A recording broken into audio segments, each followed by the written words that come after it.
بسم اللہ الرحمن الرحیم۔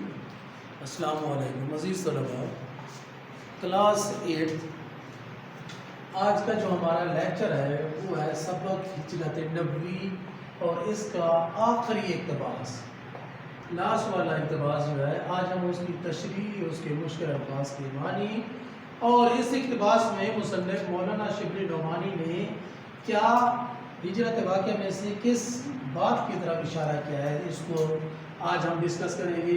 تو بیٹا سبق ہجرت نبی ہے اور اس کا اقتباس جو آج ہم نے پڑھنا ہے وہ ہے تشریف آوری کی خبر مدینہ میں پہلے سے پہنچ چکی تھی۔ بیٹا تشریف آوری کی خبر پہلے سے پہنچ چکی تھی، ہم پڑھ رہے ہیں سبق ہجرت نبی۔ حضرت محمد صلی اللہ علیہ وسلم تقریباً 53 نبوی کو 53 ایئر جب آپ کی عمر تھی، 13 نبوی تھی، اس وقت حضرت محمد صلی اللہ علیہ وسلم نے اللہ کے حکم سے مکہ کو چھوڑ کر مدینہ کی طرف جو ہجرت کی تھی، اس ہجرت کے واقعے کو علامہ شبلی نعمانی نے ایک سبق کی صورت میں ہمارے سلیبس میں پیش کیا ہے، جس کو سبق ہجرت نبی کا عنوان دیا گیا ہے۔ اچھا بیٹا ہم پڑھ رہے ہیں حضرت محمد صلی اللہ علیہ وسلم نے مکہ کو چھوڑ کر مدینہ کی طرف جو سفر کیا ہے اس کو ہجرت نبوی کہا جاتا ہے۔ اس سے پہلے ہم نے پڑھا تھا کہ رسول صلی اللہ علیہ وسلم اپنے گھر سے کیسے روانہ ہوئے، غار ثور میں کیسے پہنچے، اور غار ثور سے آپ صلی اللہ علیہ وسلم جب روانہ ہوئے سراقہ بن جاسم نے آپ کو دیکھا، 100 اونٹ انعام کی لالچ میں آ کر آپ صلی اللہ علیہ وسلم کو گرفتار کرنے کی کوشش کی لیکن ناکام ہوا۔ جب اس نے رسول صلی اللہ علیہ وسلم کی رسالت کو اور مذہب اسلام کی حقانیت کو پہچان لیا اور اسلام قبول کر لیا، فرمان امن لکھوا دیا، امن نامہ لکھوا لیا، اس کے بعد آپ صلی اللہ علیہ وسلم غار سے نکلے اور مدینہ کی طرف روانہ ہوئے۔ دوسری طرف کیا کیفیت تھی؟ جب صحابہ کرام مکہ کو چھوڑ کر مدینہ تشریف لے جاتے تو مدینہ کے لوگوں کو اتنا تو یقین ہو گیا تھا کہ حضرت محمد صلی اللہ علیہ وسلم اپنے صحابہ کو مکہ کو چھوڑ کر مدینہ کی طرف ہجرت کرنے کا حکم دے رہی ہیں، ایک نہ ایک ایسا وقت ضرور آئے گا کہ خود حضرت محمد صلی اللہ علیہ وسلم مکہ کو چھوڑ کر مدینہ تشریف لائیں گے۔ اس وجہ سے روزانہ مکہ مدینہ کے لوگ آپ صلی اللہ علیہ وسلم کو دیکھنے کے لیے، کیونکہ آپ خاتم النبیین تھے، ختم الرسل تھے، آپ صلی اللہ علیہ وسلم کی تو آمد کی علامات، آپ صلی اللہ علیہ وسلم کی نبوت کی علامات اللہ تعالیٰ نے سابقہ تمام آسمانی کتابوں کے اندر پیش کر دی تھی۔ آپ صلی اللہ علیہ وسلم تو وجہ کائنات تھے، اس لیے مدینہ کے لوگ آپ صلی اللہ علیہ وسلم کے روزانہ منتظر ہوتے تھے۔ کیا کیفیت ہوتی تھی؟ اسی کیفیت کو مولانا شبلی نعمانی نے اس اقتباس کے اندر پیش کیا ہے کہ مدینہ کے لوگ روزانہ صبح روشنی ہوتے ہی مکہ کے راستے پر، جو مدینہ اور مکہ کا راستہ ہے، اس راستے پر نظریں بچھا کر بیٹھ جاتے تھے، تقریباً دوپہر تک، شام تک انتظار کرتے کرتے ناکام ہو کر لوٹ جاتے۔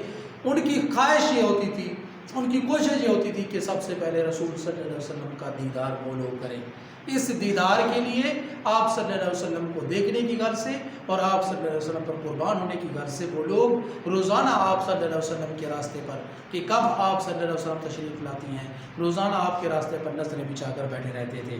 تو اسی کیفیت کو علامہ شبلی نعمانی نے اس اقتباس کے اندر پیش کیا ہے۔ سب سے پہلے ہم مشکل الفاظ کے معنی دیکھتے ہیں۔ ایک لفظ ہے تشریف آوری۔ تشریف آوری کا مطلب کیا ہے؟ تشریف لے جانا۔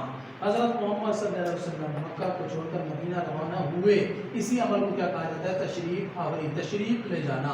آپ مکہ سے مدینہ تشریف لے جائے۔ لفظ ہے ہماتن۔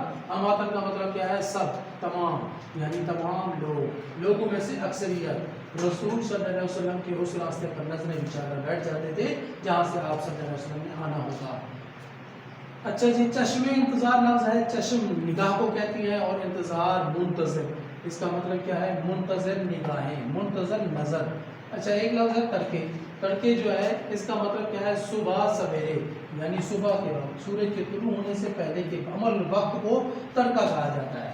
سورج کے طلوع ہونے سے لے کر صبح سویرے کے وقت سے لے کر شام تک لوگ آپ کی راہ تکتے رہتے، آپ کو دیکھتے رہتے کہ کب حضرت محمد صلی اللہ علیہ وسلم مدینہ تشریف لاتی ہیں۔ اچھا بیٹا ایک لفظ ہے قرائن۔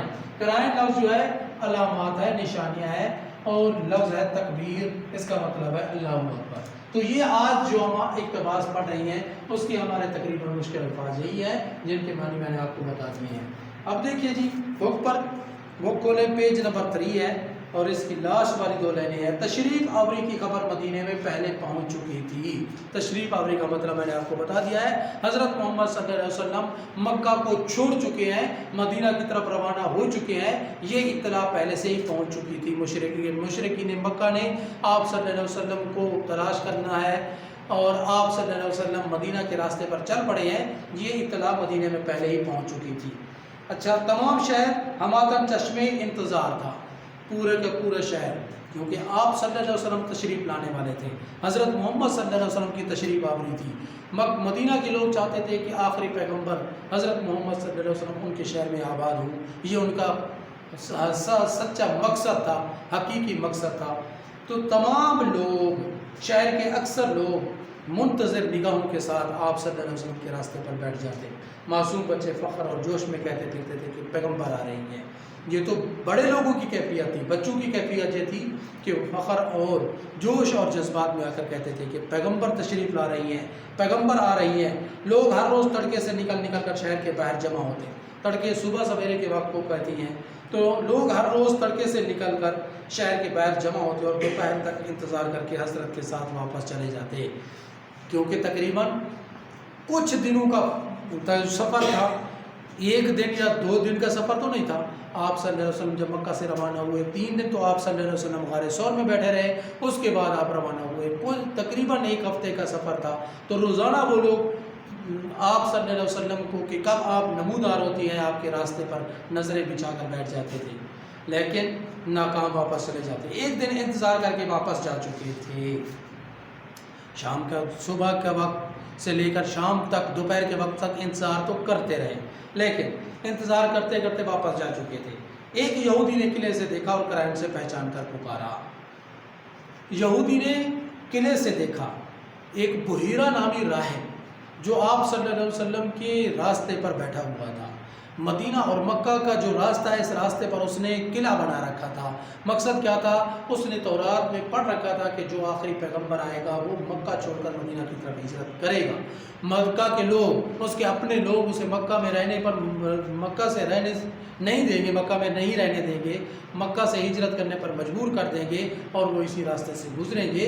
تو علامات کے ذریعے سے اس کو پتہ تھا، وہ قلعے پہ بیٹھا ہوا تھا، اس نے جب آپ صلی اللہ علیہ وسلم کو آتے دیکھا، کیونکہ دور سے آپ کو پہچان تو نہیں سکتا تھا، لیکن آپ کی پہچان کی جو علامات تھی، کیونکہ آپ جب چل رہے تھے تو آپ کے اوپر بادلوں کا سایہ تھا، ایک بادل کا ٹکڑا تھا جو آپ کے اوپر سایہ کیے ہوئے تھا، درخت آپ کو سجدہ کر رہے تھے، تو یہ وہ علامات تھی جس نے اسے پہچان لیا کہ حضرت محمد صلی اللہ علیہ وسلم ہی ہے، آخری پیغمبر ہی ہے جنہوں نے مکہ سے مدینہ ہجرت کرنی ہے۔ آج وہ وقت آ گیا ہے کہ آپ صلی اللہ علیہ وسلم تشریف لا رہی ہیں۔ چنانچہ اس نے علامات سے پہچان لیا اور لوگوں کو مخاطب ہو کر کہا۔ ایک یہودی نے قلعے سے دیکھا، قلعہ مضبوط محفوظ جگہ کو کہتی ہیں، قرائن سے پہچان کر پکارا۔ قرائن کا مطلب کیا ہے؟ علامات سے، نشانیوں سے۔ اہل عرب، لو تم جس کا انتظار کرتے تھے وہ آ گیا۔ انہوں نے لوگوں کو مخاطب کر کے کہا، لوگوں آ جاؤ، جس کا تم روزانہ انتظار صبح سے لے کر شام تک کرتے تھے وہ شخصیت تشریف لا چکی ہے۔ تمام شہر تکبیر کی آواز سے گونج اٹھا۔ تکبیر، اللہ اکبر کا جو نعرہ ہے اس کو کیا کہا جاتا ہے؟ تکبیر۔ تمام شہر کے لوگ اللہ اکبر کے الفاظ سے انہوں نے جو ہے آواز نکالی۔ تو بیٹا یہ آج ہم نے جو کچھ بھی پڑھا ہے، سبق ہجرت نبوی کا آخری اقتباس، اس کے مشکل الفاظ کے معنی ہم نے یاد رکھنے ہیں، اور اس کے ساتھ ساتھ اس اقتباس کی تشریح کو اور اس میں جو بھی معروضیہ اور جو بھی شارٹ کوشچن ہے اس کو ہم نے خیال رکھنا ہے۔